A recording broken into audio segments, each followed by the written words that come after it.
Israel mengakui 9 tentaranya tewas saat berperang melawan Hamas di Gaza pada Minggu 24 Desember 2023 kemarin. Pemerintah Israel pun kini mulai mengakui bahwa IDF mengalami kerugian besar akibat perang di Gaza.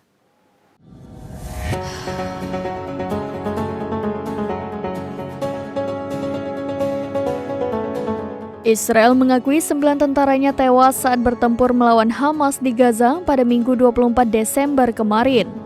Pemerintah Israel pun kini mulai mengakui bahwa IDF memiliki kerugian besar akibat perang di Gaza. Dilansir dari The Palestine Chronicle pada Senin 25 Desember, pertempuran sengit terjadi antara perlawanan Palestina dan pasukan Israel yang menyerang kota Jabalia di jalur Gaza Utara. Dalam pertempuran tersebut, Israel mengatakan bahwa 9 tentaranya dan perwira tewas dalam pertempuran yang sedang berlangsung di jalur Gaza. Dalam video yang sempat beredar, jeep yang dikendarai oleh Israel dipenuhi dengan darah dan sejumlah tentara tewas. Namun tentara yang sudah tewas tidak tampak dalam video tersebut.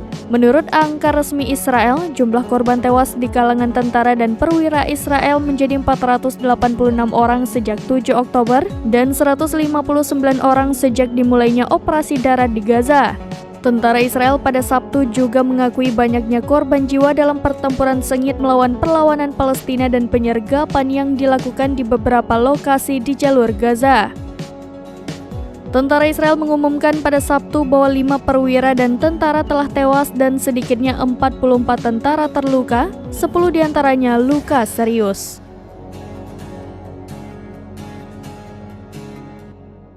Demikian informasi terkini, Syederalon saksikan terus berita lainnya di kanal YouTube Serambi News, website dan Facebook serambinews.com.